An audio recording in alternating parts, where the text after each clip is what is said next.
Hey guys, Drew with Because Jitsu again. We're going to be going over volume 2 of things I wish I knew when I was a white belt. These are all things that would have benefited me right from the start that I learned long down the road, years into my training. So if we can catch these early for you, it might help you a whole lot more because they're all things that I really wish I knew back in the day. The first thing on this volume is going to be the word Kazushi. Now this might be a foreign word to you depending on the dojo you come from. It's a Japanese term often used in judo when they're talking about off-balancing somebody. It's extremely important in Jiu Jitsu as well, both in the takedown aspect, just like judo, but also when you're sweeping on the bottom when we're working on the ground. Alright guys, so on the concept of Kazushi, that's a fancy word that basically means off-balancing or disbalancing. You can see it oftentimes in judo where it's a common place where we're trying to off-balance before we sweep. So if you were to be standing trying to hit a foot sweep on someone and just kick their foot, you're not moving because all their weight is over top of their posts. What you need to do is off-balance this and they go down simply. And this happens in Jiu Jitsu in a similar sense from the sweeping. In that if we're here, and say I'm going to try to hit a scissor sweep where I come here, I'm going to try to tip him over. He's very heavy back here because all of his weight is rooted over top of what I'm trying to move. What I need to do is make him light on there. So Kazushi sometimes in the Jiu-Jitsu sense is less about off-balancing, although it is off-balancing. There's lots of sweeps that off-balance. But oftentimes it's about taking their weight into where you can move it and into places where you can manipulate it. And for the scissor sweep, I've got to pull him on top of me and now he's like, I can sweep a guy hundreds of pounds heavier than me because of the weight distribution. So Kazushi, standing, oftentimes is just off-balancing on the ground. A lot of times it's off-balancing as well as rebalancing on top of you or in a way that makes them light. The next thing that I want to talk about is rooting yourself to the ground. This is something that comes up in all sorts of situations where you're trying to stay stable. A couple situations we're going to go over in this demo are going to be from closed guard when you're in somebody's closed guard, as well as side control when you're on top. Alright, so when I'm talking about rooting yourself, it's very common when you're starting to learn in closed guard that you get really focused on where everything needs to be and you forget about keeping yourself balanced. In here, everything is defense. I'm on full defense right now. He's the offender right now. He's got all the attacking and sweeping options. I'm trying to not get attacked, sweat, and break out of this position so that I can get offensive. Meanwhile, in here, I don't want to be up like this. You see how my butt has just lifted off right here? Now I'm tippy. I've made myself, you think about a tree straight up and down. The higher it is, the more it moves at the top. So he starts throwing me around. I really move, and he can really play with that to his advantage. Whereas if I sit my butt on my heels right here and pin his hips to the ground, now he tries moving me around with his legs. Very difficult. I'm very sound right here. Plus, I don't have to worry about many of his attacks because most of his attacks are down here. I've got posture, and more importantly, I'm rooted. It's going to make me feel very secure here and not get swept very often. Related to that, from side control, you'll see a lot of this the same way where somebody will have their butt up in the air trying to get heavy on the chest, which isn't a bad thing, but they're so up in the air here that I'm tippy, so he starts pulling me to the other side and I start moving.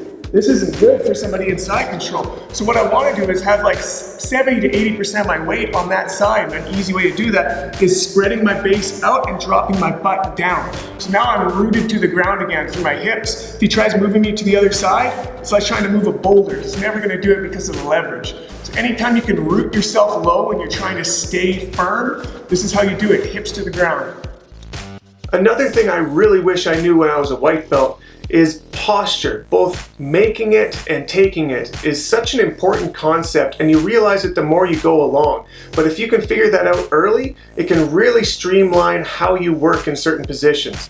This is something that works in all sorts of positions in Brazilian Jiu-Jitsu. It's a wide overarching concept, but let's just take it from closed guard for this demo.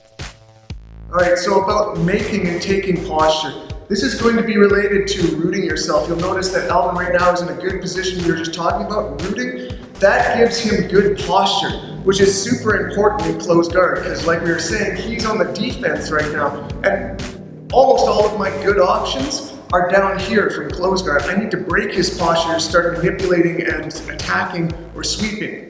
So he's making posture right here. In his position, he's already doing the right thing. In my position, I need to break posture as much as possible. So I'm trying to clear these off the hip. I'm trying to grab the back of the head, trying to bring a high guard up, keep him down with overhooks, underhooks, make sure that he's in the danger zone, which is close to my body. Down here, I can work. When he's up there, now he's way out of position for me to do most of what I want to do. It's not to say there's nothing I can do. There are options where we can come up and use that posture against him, but there's very few in that direction. Most of them are down here. So in closed guard, if you're in the closed guard, root yourself and get posture. If you're the one with the closed guard on your opponent, you want to break that posture and keep them down. Next on the list, I want to talk about the red zone and the green zone when it comes to guards, both passing it as well as using it from the bottom. To understand this concept can really help the way you use your guard, and especially the way you pass guards and knowing when you are and aren't in danger. Alright, so there's a way I like to talk about the guard in general, but the open guard specifically, in that everything in between his legs I consider a red zone. That's where all the danger is, that's where all of his options are. Everything to the side of these legs is a green zone. This is where I want to try to get my body. The least I can be in his red zone, or the less I can be there, the better for me. And the more I can keep outside of it in that green zone, the better for me. Conversely, the wider he keeps that red zone, now it's going to be harder. That's why a lot of closed guards start up nice and wide, or open guards I mean, and why he tries to get me as locked into this red zone as possible. So I just got to start breaking up and trying to get to those green zones. Keep that in mind and you'll understand why he's doing what he's doing, and start trying to break out of those danger positions before you get tied up too deep and get into those green zones. Most passes you're going to find involve either getting around the red zone or closing it. So that'll happen often too, where maybe I'll give him a leg so he latches onto it, so that I can start closing his legs together and start crushing it right here. Now that red zone is flat. Everything around here is green. I just got to cut that one little part of me he's holding on to out. So keep that in mind, red and green zones. Moving on with guards concepts, related to the red zone and the green zone are what I like to think of as 3 different ranges of guard. So I like to think of the guard in 3 different positions that are relative to how close you are to the person you're passing. Let's go to a demo to demonstrate what I mean.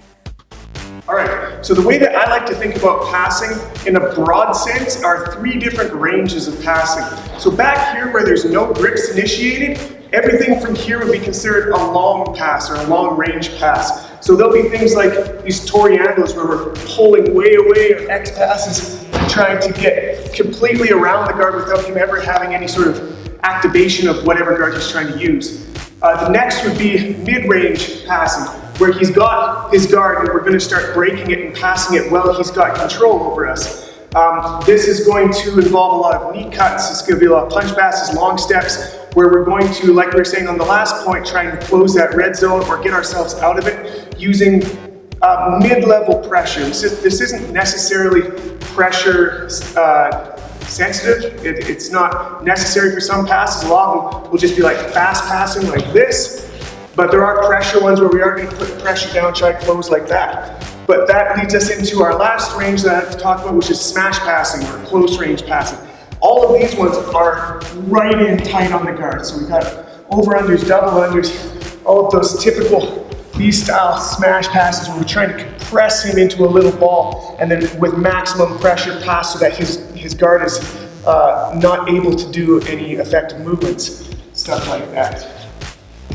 So 3 passing ranges will help you understand where you are for passing and what your options are. You can sort of start cataloging what is my fast pass or long range, what is my mid range, and what is my smash pass options. Another thing that I want to talk about is something that, again, I wish I knew when I was a white belt, is the order in which you grip. So when you're starting passing the guard, you're going to be starting, let's just say there's no grips engaged yet. You have an opponent in front of you who's lying down or sitting down. The first thing that you need to make is grips, okay? So you need to know where you want to put your grips and why. This is going to apply to how you like to pass. And it is on you to get your grips before you get tied up in their favorite guard. But one thing that I'd like you to think about is the order in which you grip. Think about it like this. The closest thing to you when there's no grips are going to be their feet if they're using a guard. And in that way, it would be feet, knees, hips, arms, chest. You're working your way from the bottom of the body up. Now, it's not a hard and fast rule that you have to do them in that sequential order. You can skip one, maybe two of those steps. Say you go from the feet to the hips, or say you go from the knees to the chest. But the more of those that you skip are going to give them options to move underneath you. So if I can use the feet to tie up the knees to then cover the hips and then move my body up to take the chest and the arms, I'm breaking them down step by step in a way that's going to isolate them and stop their reactions, or at least preemptively not allow them to get the reactions that they need to stop my pass. Whereas if I were to grab at the feet and then just try to jump up onto their chest, they've got their knees, their hips, their arms, everything ready to play their reactions to stop that, to use their guard to disengage, to turn the angle. If I can isolate those things on the way up the body, it's going to take away a lot of their best options. There's a giant concept that I came across long into my journey of training that I really wish I knew as a white belt, and that has to do with mobility. And not just mobility on the top, getting around the guard, but also mobility on the bottom and making sure that you can disengage when necessary on guard and reset the position so that if you're being passed, you don't have to defend something that's no longer defensible, but you can reset the board and tie them up in a guard without having your guard passed. I'll show you what I mean in this demo. Alright, so about mobility. Mobility applies to both top and bottom position in different ways, and I'll show you how. So when we're passing the guard on top, mobility is super important when it comes to the speed that you're passing at, especially in those first two ranges, the long and middle range. Speed is going to play as a benefit. So, for example, it's very common when you're starting Jiu-Jitsu, maybe you were in closed guard and you broke out, to just stay on your knees and start doing this sort of movement to try and pass, and everything stays low like this. That's okay to start. It's not going to get you much further in white belt though, because you're so slow on your knees, walking these 5 inches every time you move, where if you have even 1 foot up, now you've got actual movement and mobility. I prefer 2 feet, but at least 1 foot on the ground while I'm passing in those first 2 ranges. Up here, I'm very fast. I can move all the way past his guard in a split second, where that's impossible when I'm on my knees. So mobility on top is going to have at least 1 foot on the ground. Now mobility on the bottom, this is a big concept when it comes to guard retention, in that if I'm on my back, I'm immobile, okay? And I should never be on my back unless I decided to be here. If I'm here against my will, I got a problem and I got to change that. So say I got put here against my will, my partner's trying to hold me like that, I need to get mobile because he's basically pinning me in this 1 meter square where I've got to try to defend this castle that's being invaded. What I need to do is get up on an elbow and start moving away. This resets the whole passing game. And this can happen often. Say I'm getting passed. Yeah, he's passing right here. I need to get up, push away, and now I'm reset. He could be 80% of the way through the pass, but if I can get mobile, coming up on a post, pulling away, this is your shrimping. This is what you do every class to get ready to warm up. It's mobility through the hips. Don't ever get caught in the position where your back is on the ground and you're not ready for that. It's not wrong to have your back on the ground, but you should have the guard that you're ready to start playing in place by the time you get here. You know that you're safe, or at least that you're confident from where you're at. If you're being passed and your back's squished to the ground, you've got to start framing and moving yourself back to a mobile position, then reset to get to where you want to be. When you're playing guard on the bottom, it's so important to know that you have more limbs than they do. Obviously they have 4 limbs, you have 4 limbs, but 2 of theirs, their legs, are mostly tied up in trying to hold their weight up, trying to keep their balance, trying to move them around. Whereas you have legs and arms that are unencumbered by that if you're on your back, and can be used for posts, for pushing, for gripping, for tying them up in different guards. And with that advantage, that number advantage, that 4-to-2 advantage, there shouldn't be any point where you aren't using all 4 of those. So I like to tell my students to grab on with their hands and put their feet in place before they ever settle down into a position. You're going to stay mobile before then, and then once you're ready to engage, you've got all of your grips. If ever you find yourself that you're trying to play guard and your hand isn't doing something, get that hand doing something. Same thing with your feet or your knees. All 4 of your limbs should be engaged in a defense or offense manner. The last thing that I want to go over in this video is very, very important that you should be learning early, but some people learn it late. And so I want to put it out there so that everybody knows and understands that Jiu-Jitsu is really about efficiency. We try to be as efficient as possible to conserve our energy, because everybody who had that first day experience or that first week of training knows that they just blow through their entire reserve of energy within 2 minutes into the first round, and then they're defenseless. They have no options anymore when all of their strength and their gas is gone, they're heaving, and everything is just, it's not working for them anymore. And this is something that doesn't necessarily get better with cardio, although it does. Cardio can help, but what really makes it super, super powerful as you go on is knowing when and where to use your energy.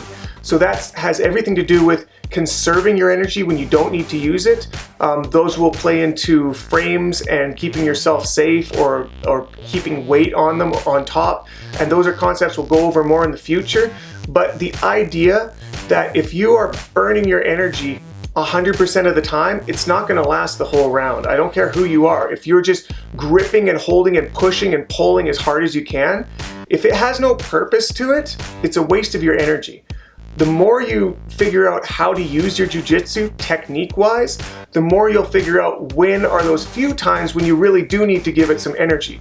But they're few and far between, and you'll figure that out the more you go. But if you keep that in mind, it may streamline that process to getting to the point where you can be more efficient. And once you're more efficient, now you can start killing in rolls, because you've got the energy when you need it and you're not wasting it when you don't.